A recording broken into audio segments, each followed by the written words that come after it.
सीखेंगे।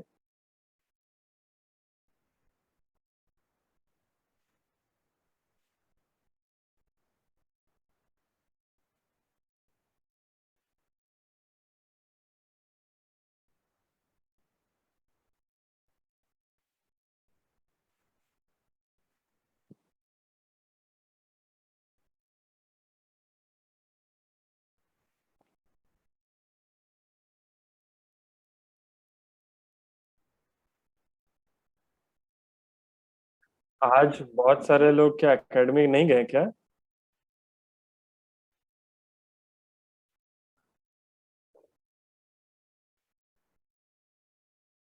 और मेरा प्रोग्राम नहीं अटेंड करने से भी आप चलता, अगर आप लोग सब एकेडमी भी जाते तो भी चलता।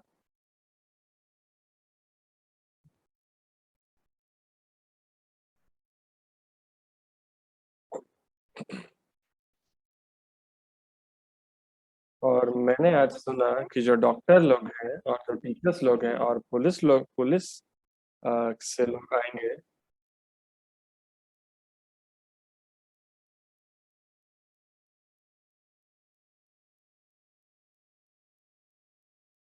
और यदि आप लोगों से मैं पर्सनली व्यक्तिगत रूप से नहीं मिल पा रहा हूँ, लेकिन जितने भी लोग यहाँ पे आज उपस्थित हैं, आप सबको मैं धन्यवाद करना चाहता हूँ और आप सबको मैं शुभकामनाएं देना चाहता हूँ।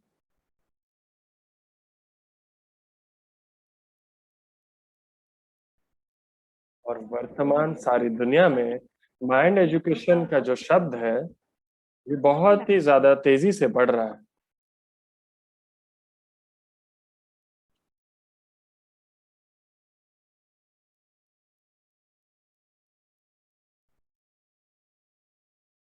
और यदि माइंड एजुकेशन मैं दे रहा हूँ तो कोई इंसान बहुत ही गर्वित महसूस कर सकता है, लेकिन वर्तमान में माइंड एजुकेशन अगर सीखने से अच्छा नहीं लगता है, ऐसा लोग कोई कोई बोलते हैं। और बहुत ही स्वतंत्र रूप से जो लोग भारत में रह रहे हैं, जो लोग भारत के लोग हैं, वो लोग ही बहुत ही गंभीर चिंता कर सकते हैं।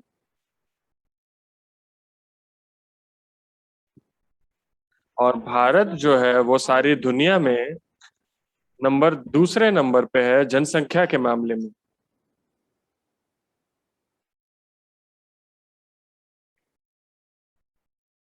और वर्तमान युग में जो देश में सबसे ज्यादा कोई ऐसा देश जहाँ पे सबसे ज्यादा युवा है, वो देश है भारत।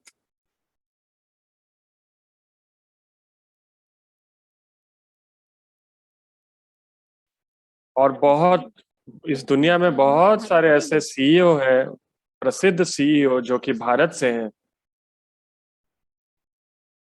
और भारत जो देश है वो एक ऐसा देश है जहाँ पे अलग अलग तरह के धर्मों की शुरुआत हुई है। और इसीलिए भारत के लोग अन्य दूसरे लोगों से, भारत के लोगों का जो दिमाग है वो ज्यादा ही डेवलप है।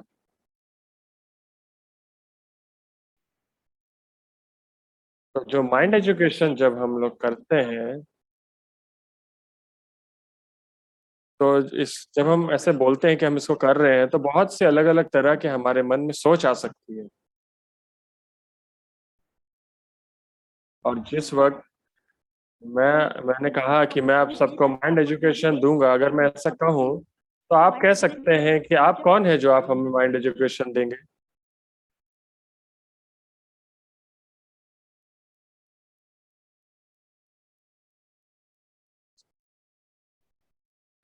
और ऐसे भी लोग हैं जो कि बहुत गुस्सा भी होते हैं। आप होते कौन है हमें माइंड एजुकेशन देंगे ऐसा कह रहे हैं?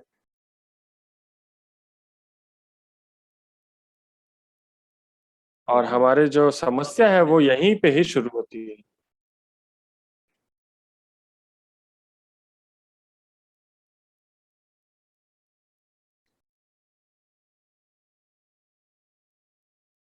और जिस वक्त लोग सोचते हैं कि मैं दूसरे लोगों से ज्यादा बेहतर हूँ, मैं दूसरे लोगों से ज्यादा बुद्धिमान हूँ, जब मैं दूसरे लोगों से ज्यादा जानता हूँ, तो उनके मन जो है वो बहुत ही घमंडी हो जाता है। और यदि आप दिल्ली में जाएँगे तो वहाँ पे फ़िल्म सिटी करके एक जगह है।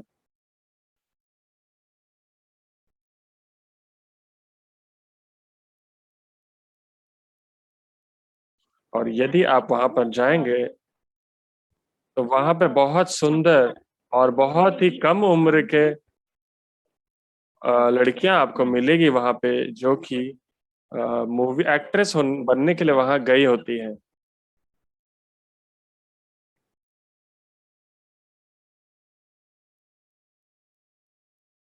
और वहाँ पर जो वहाँ के वाइस चांसलर हैं, वो 3 साल पहले वो फ्रांस के सबसे बड़े थिएटर में बहुत ही बड़ा एक पुरस्कार उन्होंने वहाँ पे पाया। और उनके जो दादा हैं और दादा परदादा वगैरह जितने भी हैं, सब लोग पाकिस्तान से थे।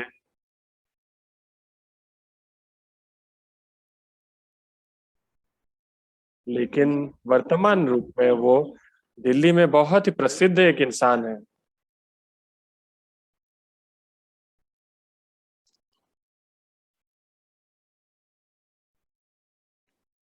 और जो उनका जो छोटी उनकी जो छोटी बहन है, वो स्लम डॉग मिलियनेयर जो मूवी थी, उसमें वो मेन कैरेक्टर का रोल उन्होंने किया।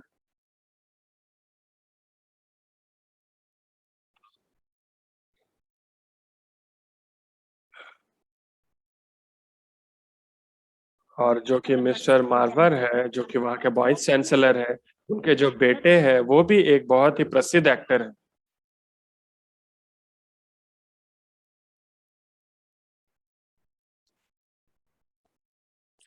और वहाँ पे फिल्म सिटी के अधीन में बहुत सारी यूनिवर्सिटीज़ हैं।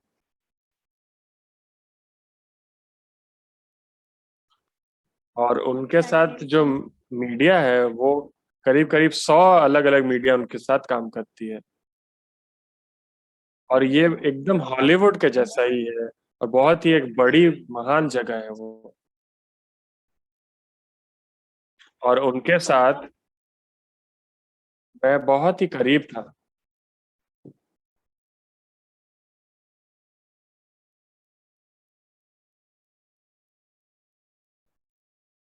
और एक बार वाइन्स यूनिवर्सिटीज़ के वाइस चांसलर लोगों के साथ हमारा एक माइंड एजुकेशन था। और वहाँ पर पास्टर जे होन किम आए थे और वहाँ पे उन्होंने माइंड एजुकेशन दिया। और ये जो व्यक्ति थे जो कि वाइस चांसलर थे, वो वाइन उस माइंड एजुकेशन में उन्होंने पार्टिसिपेट किया। और जो वाइस चांसलर थे वो नया-नया चीज़ें सीखने के बारे में वो बहुत ही उनको वो पसंद था। और जिस वक़्त मैं उनको देखता था, तो मैं सोचता था कि इनके जैसा इंसान ज़्यादा आप इस दुनिया में पाएँगे नहीं।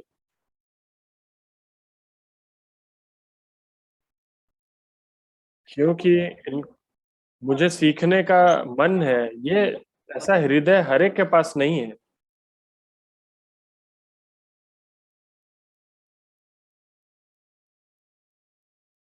और ये एक ऐसे व्यक्ति हैं जो कि दूसरे लोगों के अंदर खोजते हैं कि उनके अंदर क्या ऐसी चीज़ है, जो मैं सीख सकता हूँ। और आप लोगों को दिखाई नहीं दे रहा है, इसका अर्थ ये नहीं है कि उनके अंदर ऐसा विषय नहीं है।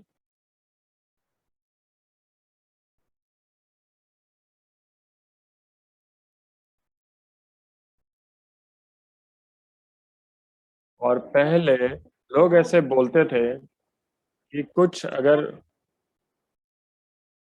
कोई ऐसी जहाँ पे कुछ भी नहीं है, वहीं से कीड़े पैदा होते हैं, वहाँ पे अलग-अलग तरह के चीज़ें पैदा होती है। और इस जो थ्योरी है, इसको रीजनरेशन थ्योरी भी कहा जाता था।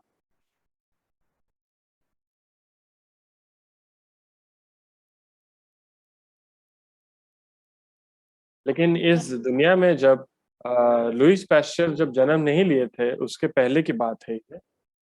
लेकिन जो लुईस पास्चर के पहले और एक इंसान थे।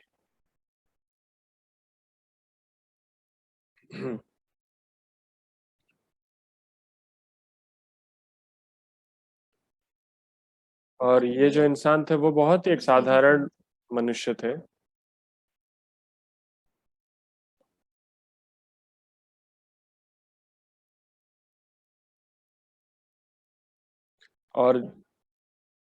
और जिस जगह में कपड़े बनाए जाते हैं, ऐसी जगह में वो काम करते थे।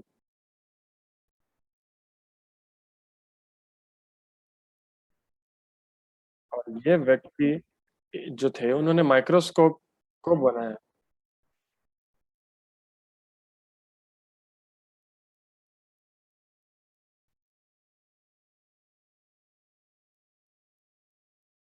और जब उन्होंने माइक्रोस्कोप बनाया, तो माइक्रोस्कोप से वो जब माइक्रोस्कोप के द्वारा उन्होंने देखा, तो एक ऐसी जगह जहाँ पे कुछ नहीं दिख रहा है, लेकिन जब हम उसे माइक्रोस्कोप के नीचे देखते हैं, तो वहां पे अलग बहुत ही छोटे-छोटे जीव रहते हैं, जिनको कि माइक्रोब्स कहा जाता है। और उनका नाम जो है वो व्यक्ति का नाम उनका नाम है एंटोन वैन रेवनहुक।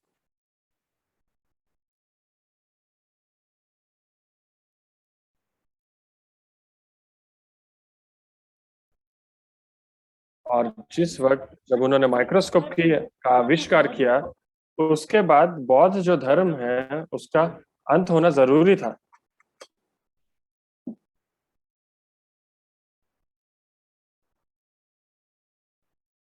क्योंकि बौद्ध धर्म का जो नियम है, वो नियम का पहला नियम क्या है कि तुम किसी भी प्राणी को कभी मत मारना।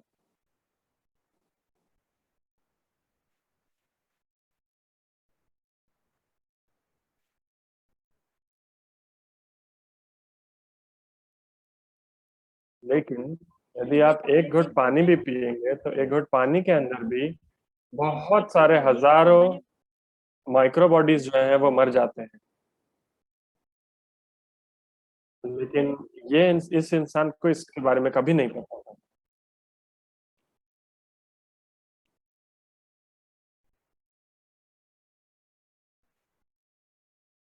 और बहुत सारे ऐसे विषय हैं जिन विषय के बारे में लोग जानते नहीं हैं, लेकिन बस इसीलिए क्योंकि वो लोग नहीं जानते उस विषय के बारे में, इसलिए वो लोग सोचते हैं कि हम लोग जानते हैं, हम लोग मूर्ख नहीं हैं। और जो लोग बहुत ही कम पढ़ाई करते हैं, वो लोग भी बहुत ही घमंडी हो जाते हैं कई बार। लेकिन जितना ज्यादा एक इंसान पढ़ाई करता है, उतना ही ज्यादा वो जानता है, और वो और क्या जान पाता है कि मैं बहुत सारी ऐसी चीजें हैं जो मैं नहीं जानता। और एक इंसान यदि बहुत ज्यादा पढ़ाई करता है, तो एक वस्तु का वो आविष्कार करता है। और वो क्या आविष्कार करता है कि मैं सबसे बड़ा मूर्ख हूँ। क्या आप समझ पा रहे हैं?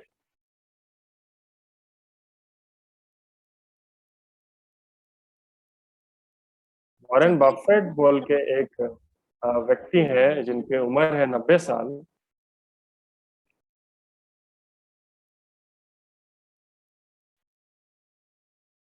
और ये एक ऐसे व्यक्ति हैं जो कि सारी दुनिया में जितने भी शेयर्स और स्टॉक्स हैं, उनके उसके ऊपर वो मास्टर है, वो राज करते हैं।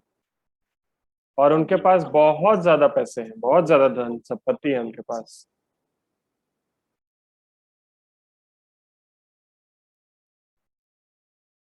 तो अब वॉरेन बफेट के साथ एक व्यक्ति यदि एक बार उनके साथ लंच खाएगा, तो कितना पैसा उसको देना पड़ेगा? रोमांटिकन कितना रुपए देने से आप लंच कर पाएंगे वॉरेन बफेट के साथ?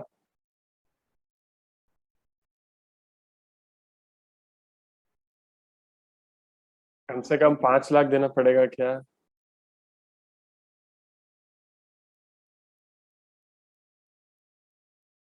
100 लाख रुपए होने से भी आप उनके साथ नहीं मिल पाएंगे।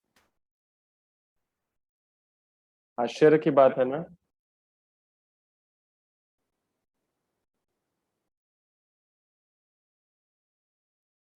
क्योंकि जिस वक्त वो पैसा पाते हैं, तो वो सारा का सारा पैसा वो पाकर लेकर वो चैरिटी के ऊपर खर्च कर देते हैं। और लोग वॉरेन बफेट से मिलने के लिए एक बार उन्होंने एक योजना बनाई।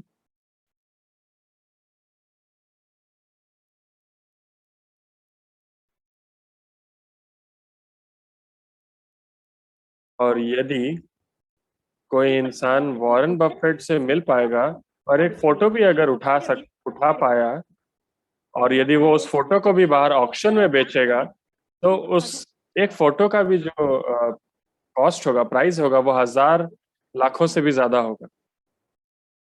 और इसीलिए यदि एक इंसान के पास बहुत पैसे हैं, इसका अर्थ ये नहीं है कि वो उनसे मिल पाएगा। समझ पा रहे हैं आप?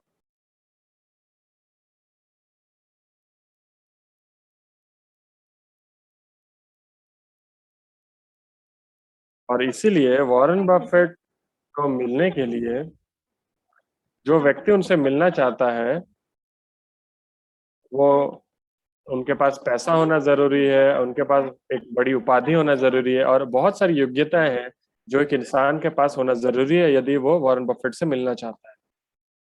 और वॉरेन बफेट एक ऐसा इंसान है जिसके पास बहुत पैसे हैं।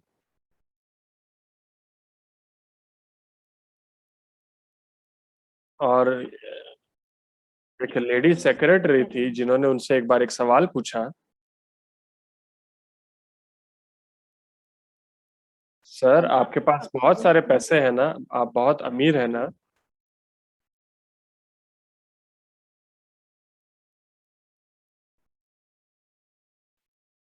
तो पैसा और खुशी, इन दोनों में क्या संपर्क है?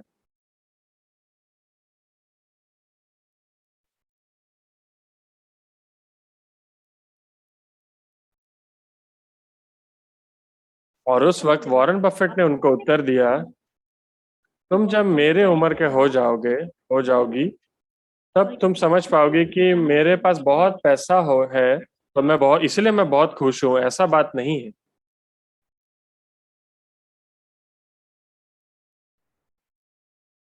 और जिन लोगों को मैं प्यार करता हूँ और जो लोग मुझसे प्रेम करते हैं, उनके साथ रहना ही सबसे बड़ी खुशी है मेरे लिए।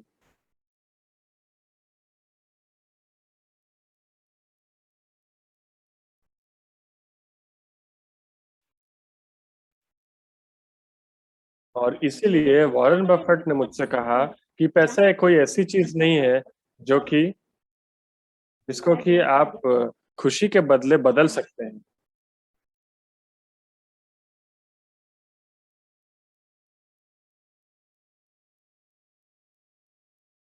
और इसीलिए बहुत सारे लोग सोचते हैं कि हमारे पास पैसे नहीं है, इसके लिए हम दुखी हैं। और बहुत सारे लोग सोचते हैं कि यदि हमारे पास बहुत पैसे हो जाएंगे तो हम बहुत खुश होंगे। इस प्रकार की सोच एकदम ही गलत है।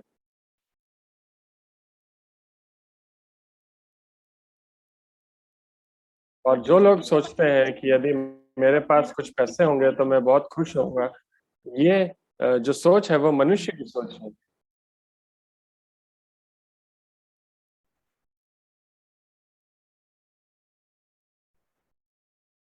और मनुष्य अपने मन में, हृदय में क्यों दुखी होते हैं? क्योंकि उनके हृदय में वो लोग एक ऐसी समस्या लेके बचते हैं, जीते हैं, जो कि कभी भी मनुष्य के द्वारा जिसका समाधान नहीं हो सकता। क्या आप समझ पा रहे हैं?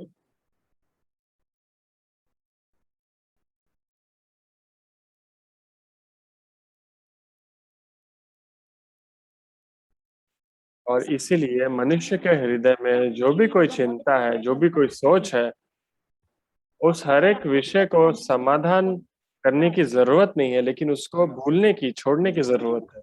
आप समझ पा रहे हैं?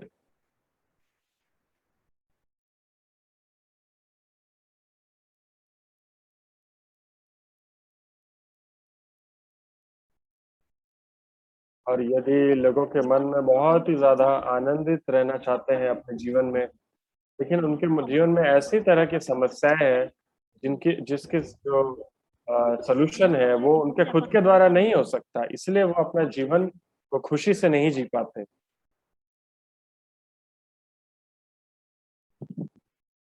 और एक बार दिल्ली में जो वाइस चांसलर थे, उनके ऑफिस में मैं एक बार मिला और मैं उनसे बात कर रहा था।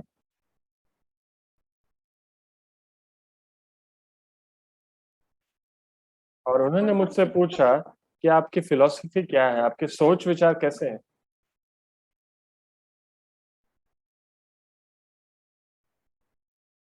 और मैंने उनसे कहा कि मेरे तरह के लोग मैं बहुत ही ज़्यादा मशहूर इंसान नहीं हूँ, लेकिन तो मेरा क्या फ़िलॉसफ़ी होगा? और यदि फ़िलॉसफ़ी यदि ल एक इंसान के जीवन में है, तो भी वो ज़िंदा रहेगा, यदि फ़िलॉसफ़ी नहीं है, तो भी वो ज़िंदा रहेगा। लेकिन मैंने उनको जो बात कही, वो बात को वो बहुत ही ज़्यादा ध्यान से सुन रहे थे। और यदि ये बात जो है बहुत ही सरल विषय था, लेकिन ये ऐसा विषय है, जो कि हर एक कोई इसके बारे में नहीं बोल सकता।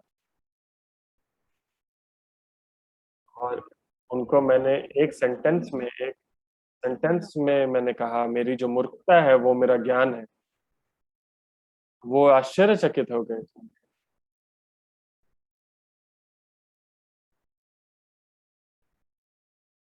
और वो बहुत ही आश्चर्यचकित होके मुझे पूछे कि मैं आपकी मूर्खता आपका ज्ञान है?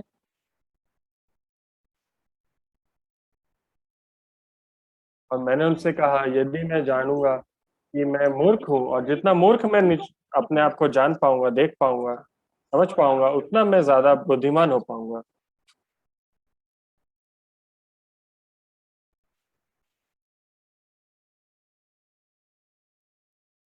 और जो इंसान अपनी मूर्खता को जान जाता है और वो अपनी उस मूर्खता से जो सीखता है, उससे ज़्यादा मूल्यवान चीज़ उसके जीवन में कुछ भी नहीं।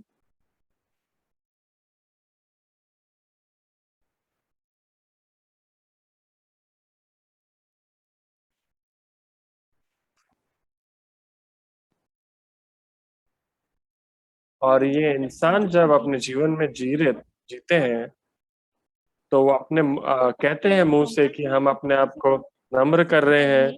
तो एक इंसान के पास पैसा नहीं है, इसीलिए वो नम्र हो जाएगा, ऐसा नहीं है। यदि एक कोई भिखारी है, तो वो उसका हृदय नम्र है, ऐसा भी नहीं है। और लोगों के मन में लोग कैसे प्रेम पाते हैं? वो लोग अपने हृदय को नम्र करके वो लोग प्रेम पाते हैं। वो लोग ज़्यादा पढ़ाई कर रहे हैं, इसलिए वो लोग प्रेम पाएँगे, ऐसा नहीं है। है ना नहीं? ऐसा ही होता है ना?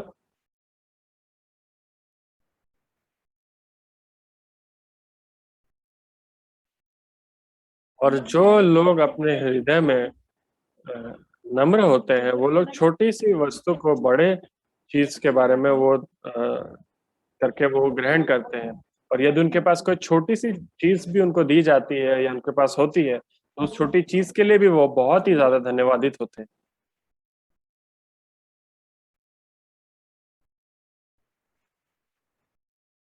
और ऐसे लोग हैं, जो कि दूसरे लोगों के छोटे-छोटे विषय के बारे में भी वो लोग ध्यान रखते हैं और छोटे-छोटे चीज़ों के द्वारा ही वो लोग आनंदित होते हैं।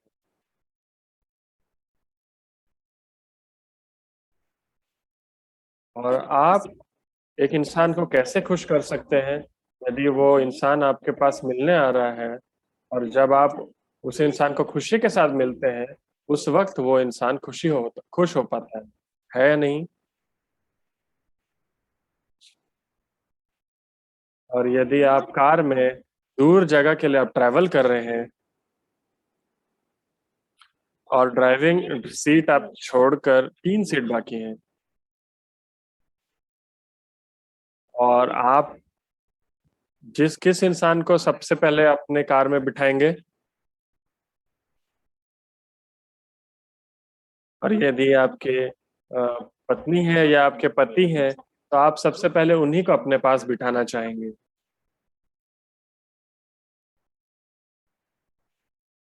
और जितना भी अधिक समय बीतता जाएगा, उतना ही समय के साथ आप एक व्यक्ति के साथ और भी खुश हो पाएँगे।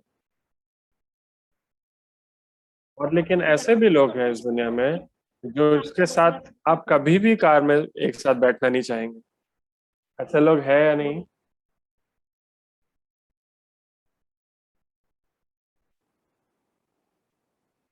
और बहुत सारे लोग आपसे कई बार कहेंगे कि आप बरहमपुर जा रहे हैं क्या? मैं भी आपके साथ बरहमपुर जाऊँगा आपके साथ, आप भी मुझे लेकर चलिए।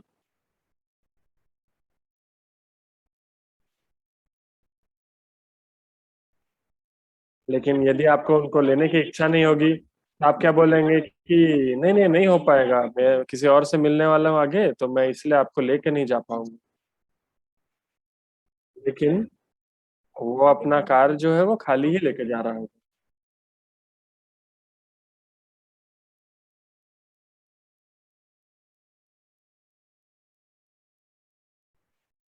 लेकिन जिसको वो नहीं लेके जा रहा है, वो इंसान क्या कहेगा कि सच में इतना बुरा इंसान है, कार पूरा खाली लेके गया है, लेकिन फिर भी लेके नहीं गया मुझे, इतना खराब इंसान है।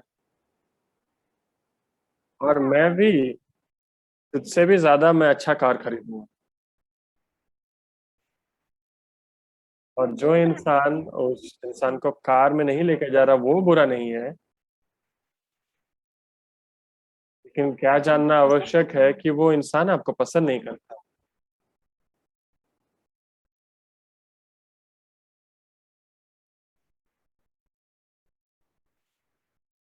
लेकिन बहुत बार ऐसा होता है कि ऐसे भी लोग हैं जो बहुत ही बिजी होंगे, बहुत ही व्यस्त होंगे, लेकिन वो जानना नहीं चाहते होंगे, लेकिन दूसरा इंसान को बोलेगा चलो इतना क्या काम करोगे, चलो थोड़ा घूम के आएंगे।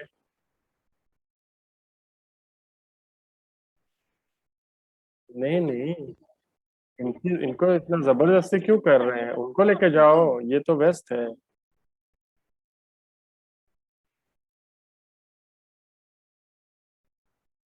और उस वक्त वो अपने हृदय के बारे में बोलेगा, हृदय की बात बोलेगा कि मुझे इच्छा नहीं है। आप लोग भी ऐसे ही जीते हैं ना।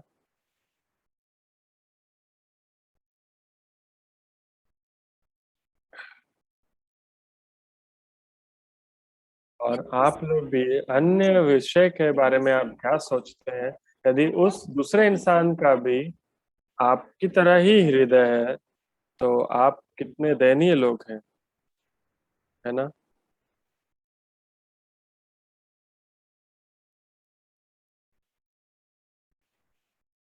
लेकिन लोग कभी भी स्थिति अपनी स्थिति बदल कर किसी और के बारे में बिना सोचे वो जीते हैं।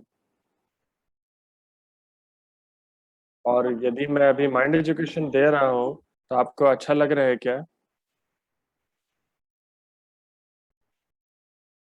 मैं जान नहीं पा रहा हूँ आपको अच्छा लग रहा है या नहीं। माइंड एजुकेशन बोलने से वो कोई बहुत महान विषय नहीं है, बहुत बड़ी बात नहीं।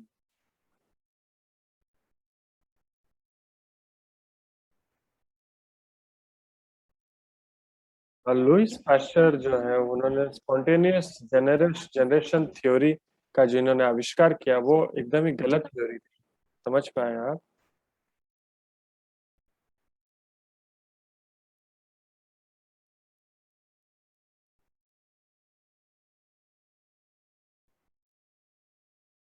और जहाँ जो भी इस दुनिया में सृष्टि है, हर एक हर एक सृष्टि का कोई बनाने वाला है, ये आविष्कार उन्होंने किया।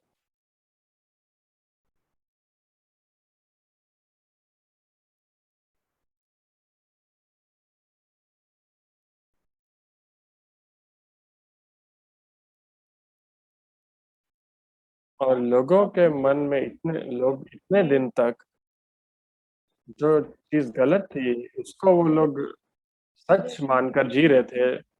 लेकिन जब उनको सच पता लगा, तो उन्होंने वो जो स्पॉन्टेनियस रीजनरेशन थ्योरी है, उसको उन्होंने छोड़ दिया। इसीलिए वर्तमान रूप में कोई भी ऐसा इंसान नहीं है दुनिया में जो कि स्पॉन्टेनियस रीजनरेशन थ्योरी को विश्वास करता है। बहुत सारे ऐसे लोग हैं जो कि बौद्ध धर्म में विश्वास करते हैं। और वो लोग विश्वास करते करते हैं, या फिर वो लोग अपने आप को झूठ बोल रहे हैं। वो लोग सब अपने आप को झूठ बोल रहे हैं, लेकिन उनको क्या लग रहा है कि हम लोग विश्वास कर रहे हैं। और वो लोग अपने दिनचर्या में और व्यक्तिगत में, लेकिन अपने पूरे जीवन में वो लोग सिर्फ धोखा ही खा रहे हैं।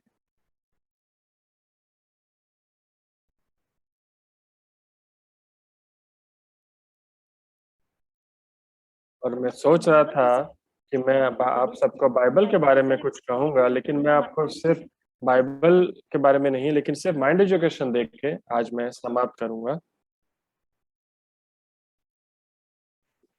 तो चलिए हम एक प्रेजेंटेशन देखेंगे।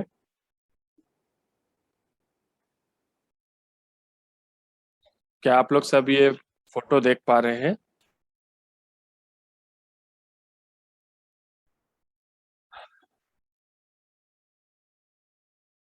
और मैं ये सब चीजें इस्तेमाल करना मुझे नहीं आता, ये प्रेजेंटेशन वगैरह, इसलिए शायद मैं ठीक से नहीं कर पा रहा हूँ। थोड़ा सा आप इंतजार करिए, मैं फिर से आपको दिखाता हूँ।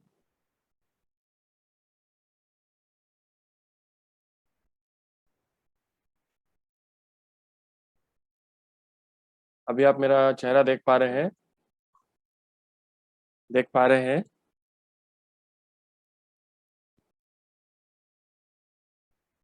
यहाँ पे जो टाइटल है वो क्या है? Look away a little.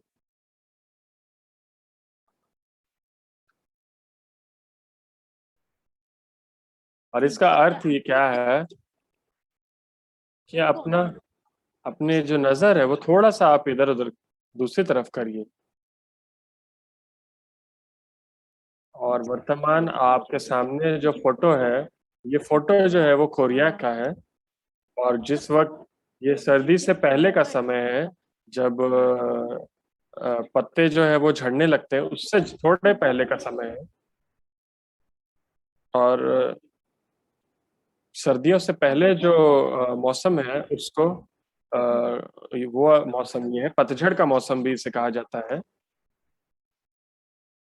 और यदि आप देखेंगे कितने सारे सुंदर सुंदर पत्ते हैं, और आप पहाड़ को देखेंगे तो ऐसा लगेगा कि उसमें आग लगा है।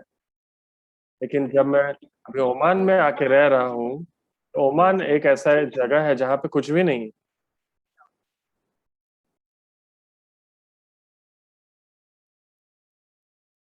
और हमारा जो देश है वो बहुत ही सुंदर है, लेकिन मेरा जो भाग्य है, किस्मत है, वो सुसमाचार है। इसलिए मैं एक अपने देश में ना रह के बहुत अलग अलग देशों में जाता हूँ। और वो पिक्चर, इस पिक्चर के बाद मैं दूसरा पिक्चर आपको दिखाना चाहता हूँ। और वर्तमान ये इंसान क्या कर रहा है?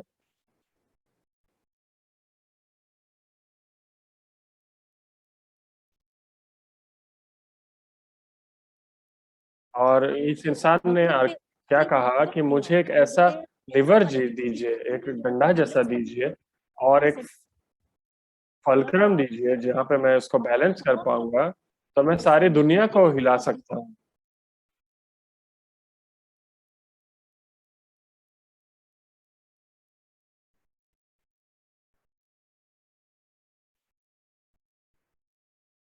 और वहां पे वो जो छोटा सा पत्थर है उसको फलक्रम कहा जाता है।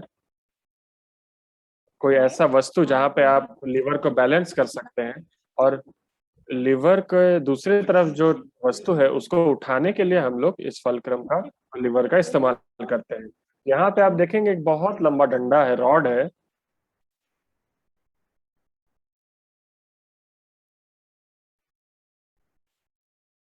तो ये जो लंबा सा रॉड है, इसको हम लोग किस वस्तु के ऊपर रखेंगे, उसके अनुसार हमारा जीवन परिवर्तन होता है या नहीं?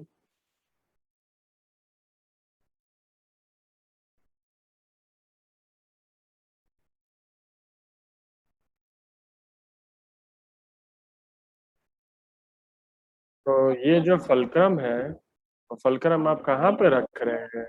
वो आप इस पत्थर को आप इस रॉड के बीच में रख रहे हैं, कोने में रख रहे हैं, एकदम एकदम लास्ट में रख रहे हैं? इसके द्वारा आपका जीवन जो है वो निर्धारित होगा। ऐसा ही है ना?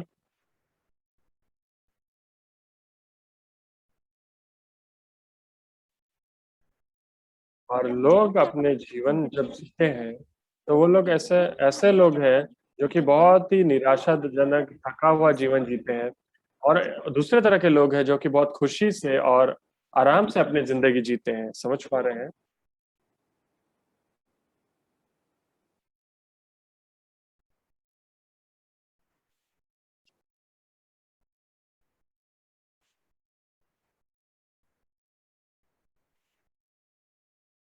और यदि आप लोग देखेंगे तो ऐसा ही अगर रॉड है, इस लंबे रॉड से आपको किसी भी बड़े वस्तु को भी आप हिला सकते हैं, लेकिन इसी सेम रॉड से कोई छोटा वस्तु है उसको भी आप उठा ना पाएंगे, ऐसा भी हो सकता है।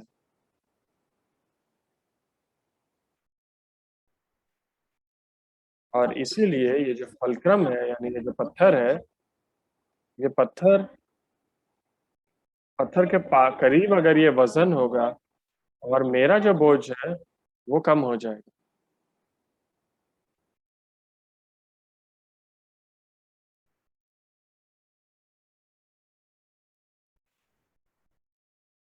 और लोग अपने जीवन में क्यों कष्ट पाते हैं? क्योंकि वो लोग सिर्फ पूरी जिंदगी भर अपने इच्छाओं को, अपने आप को केंद्रित करके वो लोग जीते हैं।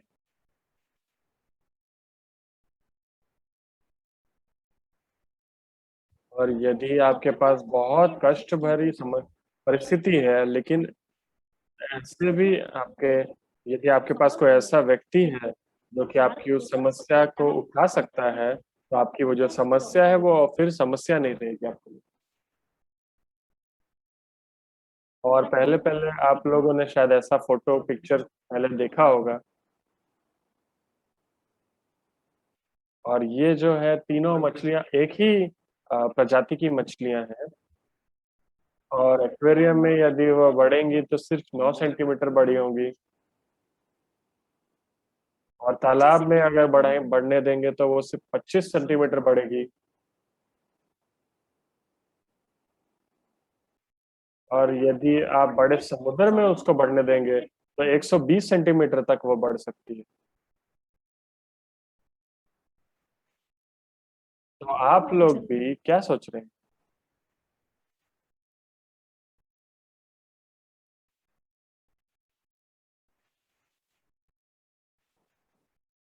और एक्वेरियम के अंदर जो मछली है वो कितना भी बढ़ने की कोशिश क्यों ना करे, एक्वेरियम के अंदर वो है तो एक लिमिट है उसके ऊपर। तो वो अपनी शक्ति।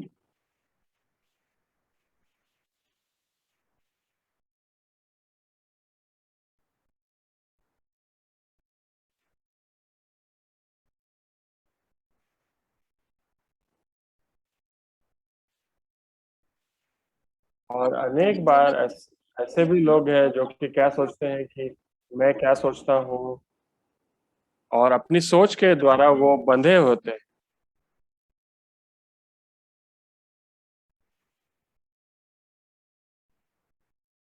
लेकिन यदि आप परमेश्वर के हृदय के भीतर अगर आप देखेंगे तो परमेश्वर मेरे बारे में क्या सोचते हैं, परमेश्वर के हृदय अगर आप खोजेंगे तो परमेश्वर का हृदय बहुत ही अलग है।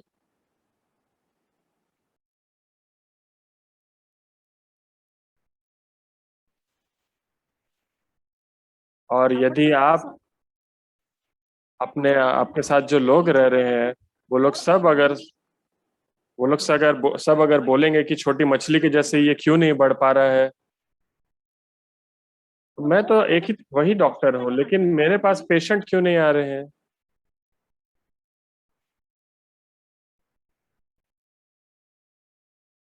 तो मेरा जो हृदय है वो इस एक्वेरियम की तरह है या नहीं?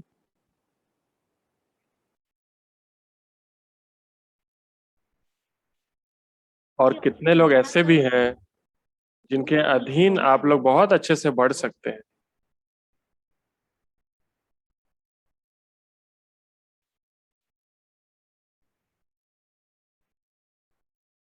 लेकिन कितने लोग ऐसे भी हैं, यदि आप उनके अधीन काम करेंगे तो वो आप बढ़ नहीं पाएंगे, आप अपनी शक्ति बढ़ा नहीं पाएंगे, लेकिन आपकी शक्ति और कम होती जाएगी।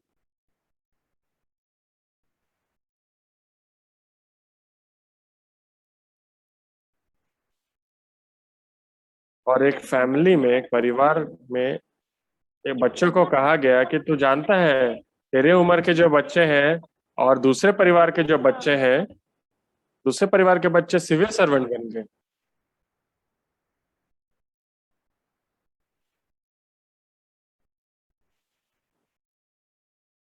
और उस वक्त वो बच्चा बहुत ही गुस्सा हो गया और वो बच्चा क्या बोला गुस्से में कि तुम्हारी उम्र में उसके जो दूसरे बच्चे के पापा है ना वो प्रेसिडेंट थे। तो उसके पाप उसका जो बच्चा है वो क्या उन पापा के जैसे होगा कि नहीं होगा। तो उस वक्त वो जो पिता है वो अपने बेटे से हार गए।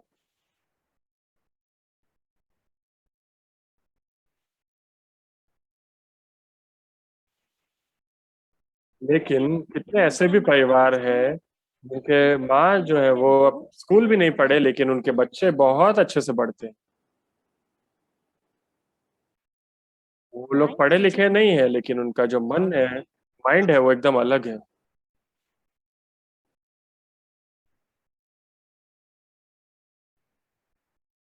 और लोग जो जानते हैं और जिस वो बाउंड्रीज के अंदर रहते हैं और वो उसके अंदर ही रह के अपने आप को बहुत अच्छा सोचते हैं।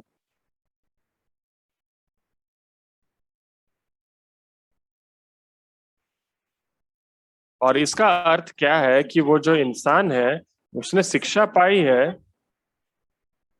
तो जिस तरीके से ये मछली एक्वेरियम के अंदर है उसी तरीके से जितना वो लोग सीखे हैं उसी के अंदर ही वो लोग बंध जाते हैं।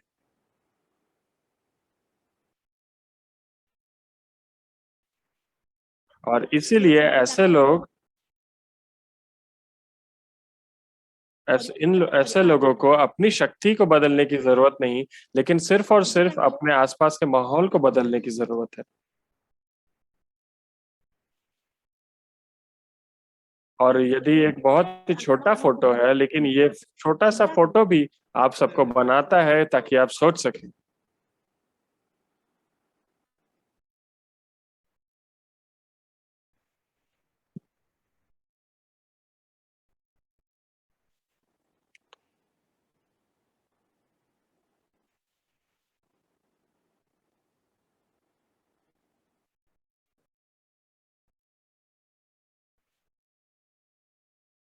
और आप चिंता मत करिए, मैं सिर्फ और 15 मिनट ही लूंगा। हम नेक्स्ट फोटो देखेंगे। और इस फोटो को आपने पहले भी शायद देखा होगा।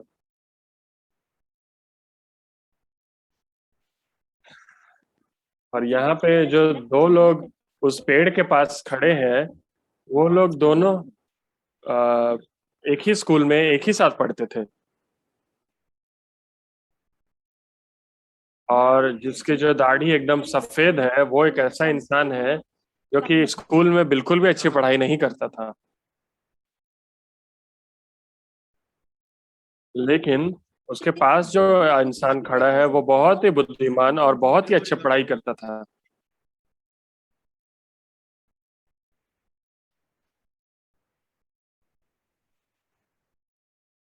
और समय बीतता गया और जो सफेद जिसकी दाढ़ी है उसके 3 बेटे जन्म हुए।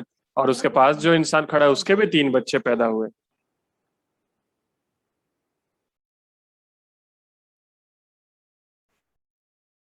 और वो बहुत ही बुद्धिमान और उसका घर भी बहुत अच्छा था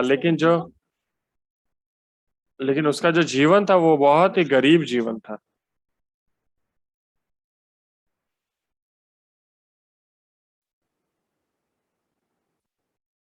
लेकिन उनका जो दोस्त था उसके बारे में क्या सोचता था वो कि ये तो अच्छा पढ़ता नहीं है, ये बहुत ही गरीब जीवन जिएगा। ये लेकिन दूसरा इंसान बहुत ही ज्यादा अमीर हो गया। और उस वक्त उसने सोचा कि आत्मविश्वास क्या है, सब छोड़ के मुझे उससे सीखना पड़ेगा कि वो कैसे अमीर हुआ। और वो उसने बोला मुझे थोड़ा सिखाओ। मैं कौन सा ऐसा चीज जानता हूँ जो तुमको सिखाऊंगा।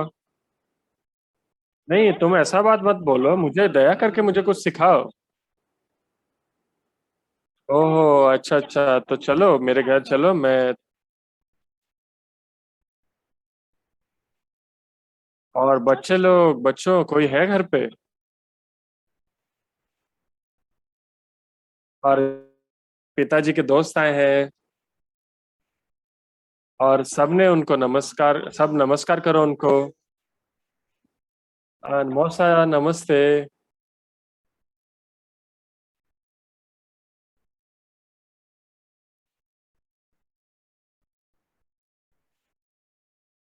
और उस वक्त उनके पिताजी ने कहा कि तुम तीनों जाओ और क्या करो, एक एक बैल को लाओ, एक सीढ़ी लाओ, और उस बैल को उस सीढ़ी से ऊपर चढ़ाओ, और तुम तीन जन उसके नाक में उस बैल को उस सीढ़ी के द्वारा तुम लोग छत पर लेके जाओ।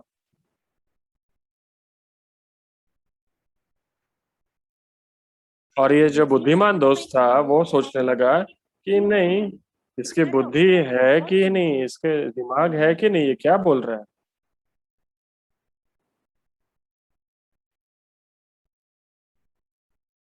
और इतना मूर्ख बच्चे लोग हैं इसके, ये अपने पिता की बात सुन के ये सीढ़ी ला के ये लोग बैल को सीढ़ी से ऊपर छत में चढ़ाने सोच रहे हैं।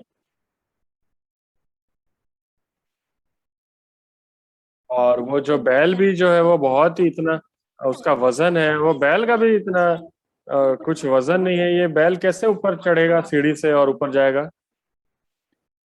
नहीं नहीं, अभी नहीं हो पाएगा।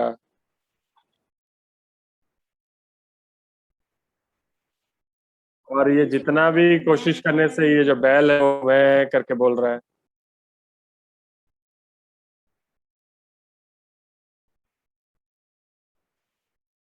नहीं, सच में ये लोग बहुत ही मूर्ख लोग हैं। कैसे इनका जो दिमाग है वो इतना भी काम नहीं कर पा रहा है, कैसे ये लोग बैल को सीढ़ी से लेके जाएंगे।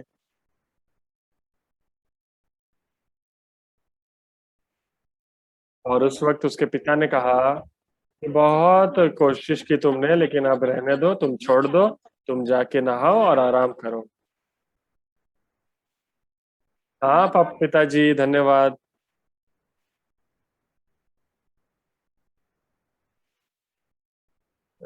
तो जिस वक्त वो लोग जा रहे थे तो वो जो उनके पिता के जो दोस्त थे वो बोले कि रुको रुको रुको, थोड़ा सुनो। मैं सिर्फ एक प्रश्न तुम तीनों से पूछना चाहता हूँ।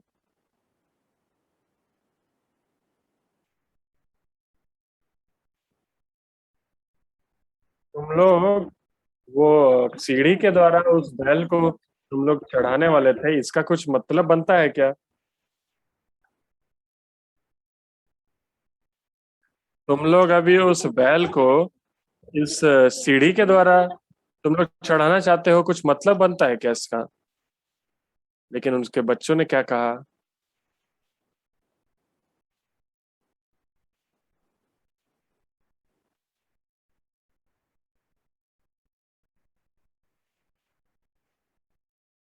और मेरे पिता ने कहा कि तुम उस बैल को उस सीढ़ी के द्वारा छत में चढ़ाओ।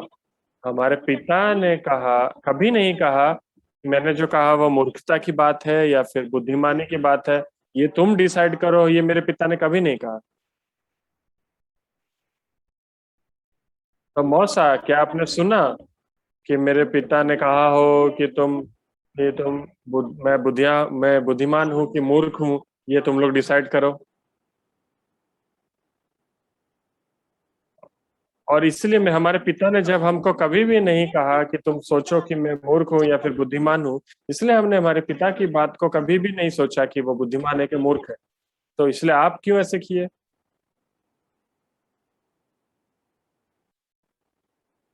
और मौसा, वो गाय ऊपर चढ़े या ना चढ़े, वो हमारा समस्या या जिम्मेदारी नहीं है। और आप भी जानते हैं कि वो बैल जो है वो सीढ़ी से चढ़ नहीं पाएंगे, तो क्या हमारे पिताजी क्या नहीं जानते थे कि वो बैल सीढ़ी से नहीं चढ़ पाएगा? और वो बैल छत में चढ़ पाएगा कि नहीं, क्या वो देखने के लिए पिताजी हमें बोले?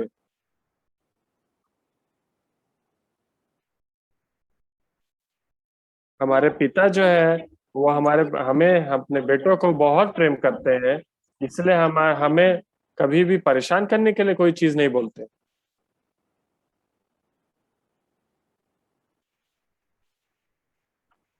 हमारे पिताजी सिर्फ देखना चाहते थे कि जो वो हमें कह रहे हैं क्या हम उनकी बात के अनुसार कर रहे हैं कि नहीं।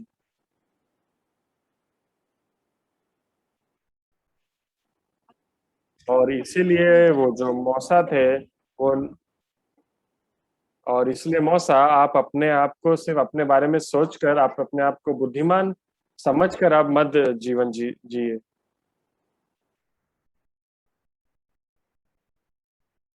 और इसीलिए जब हमारे जीवन में जब हम अपने परिवार में जब हम जीवन जी रहे हैं तो कौन कितना बुद्धिमान है, कौन अच्छा है, कौन कर पा रहा है, ये देखने के बजाय हमारे बीच में जो प्रेम है वो ज्यादा महत्वपूर्ण है। और उस वक्त वो इंसान सोचने लगा।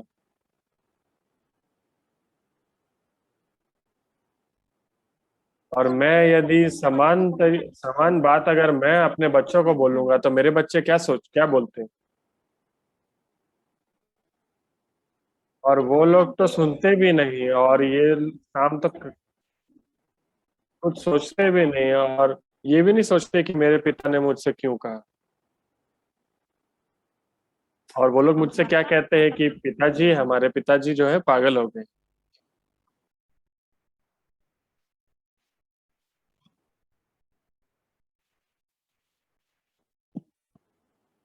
और उसके बाद वो अपने बाप को ओल्ड एज होम में ले जाते और पागल के जैसे उनके साथ व्यवहार करते।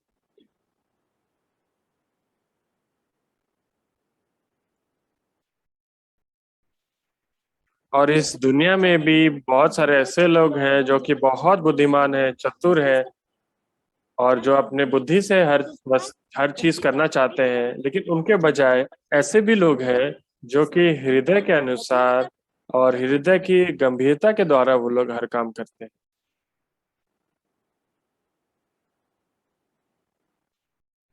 तो कौन से लोग हैं जो ज्यादा मूल्यवान और महान इंसान हैं?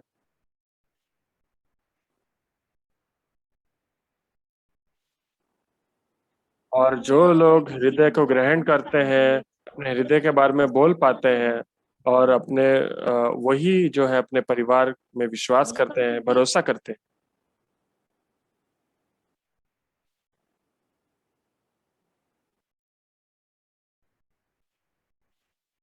और इस प्रकार के लोग अपने आप को कभी भी घमंडी सोच के, अपने आप को ऊंचा सोच के कभी भी घमंडी नहीं होंगे।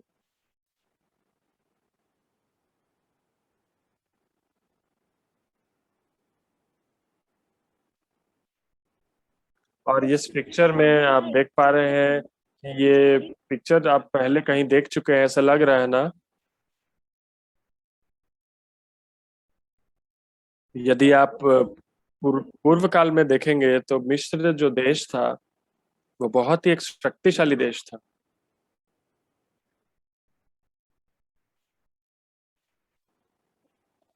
लेकिन एक दिन याकूब का जो पुत्र था यूसुफ, उसके भाइयों ने क्या किया, उसे बेच दिया।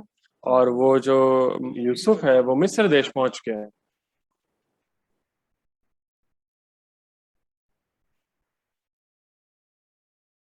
और वहां पे जो पोतीपर था एक, तो और पोतीपर की जो पत्नी थी, उस पत्नी की वजह से वो वो जो पत्नी ने क्या किया, उसके ऊपर झूठा इल्जाम लगाकर उसे जेल में डलवा दिया। लेकिन एक दिन उसके देश के राजा ने क्या किया, एक स्वप्न देखा।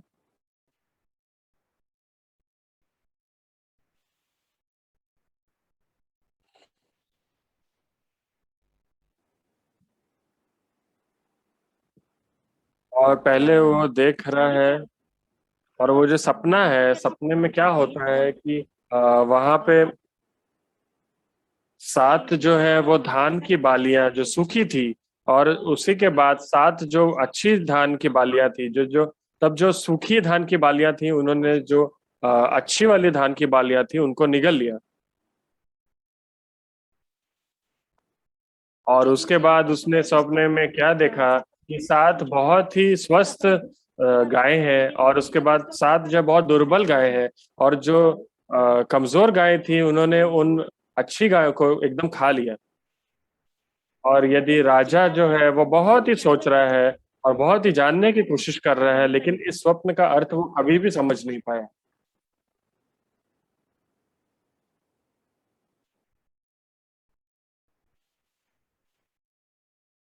और उस वहां पे जो प्रधान पिलाने वाला था, वो जब वहां जेल में बंदी था, तब उसको याद आया जोसेफ के बारे में जिसने उसके भी स्वप्न का अर्थ बताया था।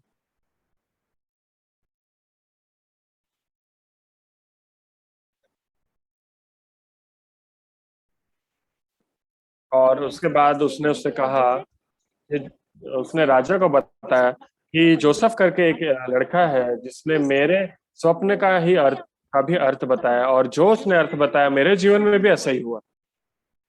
तो राजा ने कहा, सब सच में? कौन है वो? लेके आओ उसे मेरे पास। और उसके बाद जोसेफ को तुम यहाँ लेकर आओ, उसने कहा। और उस वक्त यूसुफ वहां पे स्वप्न का अनुवाद करने लगा। और सब 7 वर्ष जो है अच्छे होंगे, और 7 वर्ष वहां अकाल पड़ेगा। और जब 7 वर्ष अच्छे वर्ष होंगे, वो बहुत ही आनंदक समय होगा। लेकिन जब अकाल आएगा तो सब कुछ सूख के मर जाएगा। तो तब जोसेफ, हमें क्या करने की जरूरत है? और ये जो राजा है, ये बहुत ही आश्चर्यजनक व्यक्ति है। वो क्या कहना चाह रहा है कि जो स्वप्न में देखा हूं, वो स्वप्न का अर्थ मैं नहीं जानता, वो कह रहा है।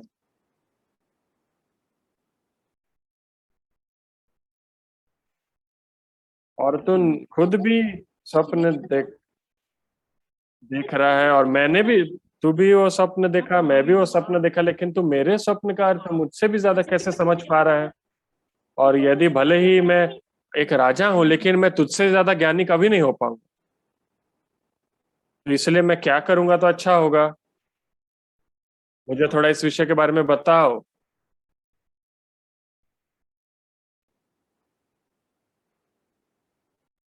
और उसने कहा कि 7 वर्ष जब अच्छे वर्ष होंगे, उस समय आप क्या करिए, आप 5, जो जिसको जितना भी पैदा होगा उसका जो 20% है, 5 में से 1 भाग आप उसको लीजिए टैक्स के रूप में। और आप उसको इकट्ठा करिए, और आप अपने देश में एक गवर्नर बनाइए।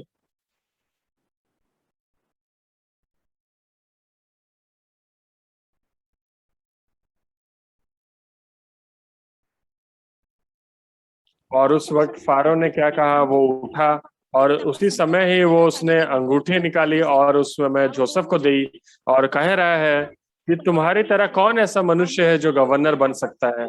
मैं सिर्फ यहाँ राजगद्दी में बैठूंगा, और राजा का नाम मेरे ऊपर होगा, लेकिन ये मिस्र की सारी जिम्मेदारी तुम्हारे ऊपर है। और सिर्फ वो राजा था, लेकिन जो यूसुफ जो एक ऐसा इंसान था जो कि जेल में था।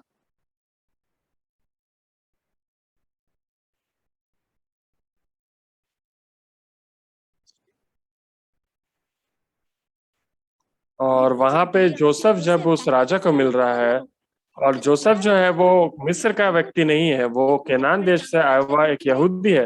लेकिन जब राजा उससे मिला, तो जब राजा ने उसके हृदय का ज्ञान वो देख पाया,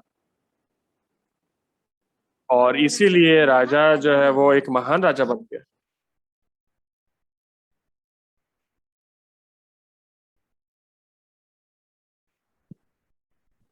और उसका खुद के ज्ञान से नहीं, लेकिन यूसुफ के ज्ञान के द्वारा वो एक महान राजा बन गया।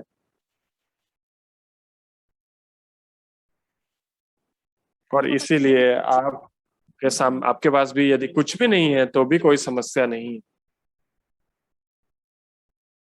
और भले ही आपके पास कोई ऐसी समस्या है जो कि आपकी शक्ति के द्वारा उसका समाधान नहीं हो सकता, तो भी कोई समस्या नहीं।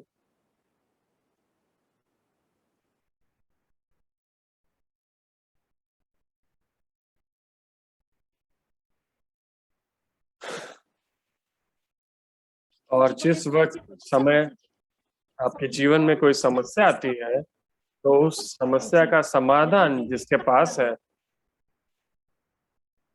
ऐसे इंसान से यदि आप नहीं मिले हैं, तो ऐसा समस्या आया है तो ऐसा नहीं आने से ही अच्छा था। जब जगत में आप जी रहे हैं,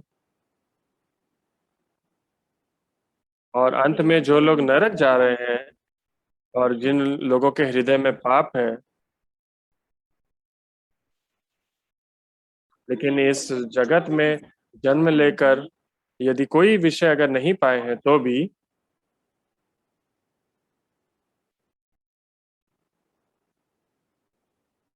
और जैसे कि राजा जो है वो यूसुफ को मिला और यूसुफ के ज्ञान के द्वारा वो अपने समस्या का समाधान कर पा रहा है, उसी तरीके से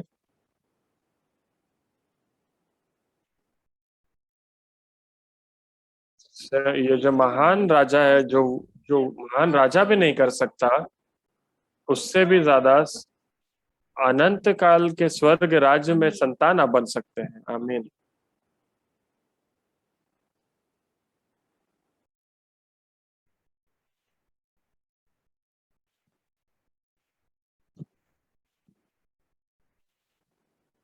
और इसीलिए आपके हृदय में यदि आप यीशु मसीह को मिलेंगे तो कोई भी ऐसा समस्या नहीं है जो उसका कि समाधान नहीं हो सकता। समय हो चुका है। तो हम सब एक प्रश्न लेकर जन्म होते हैं,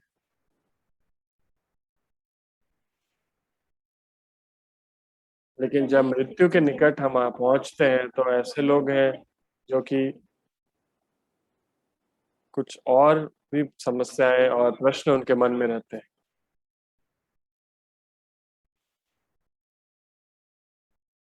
और जो लोग अपने आत्मा के समस्या का समाधान करने की चाबी उनके पास है,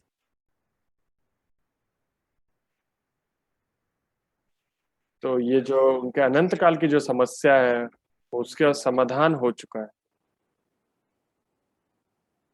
और आपके भी जीवन काल में मैं आशा करता हूँ कि आप इन सब विषयों के बारे में सोच पाएंगे, मैं आशा करता हूँ।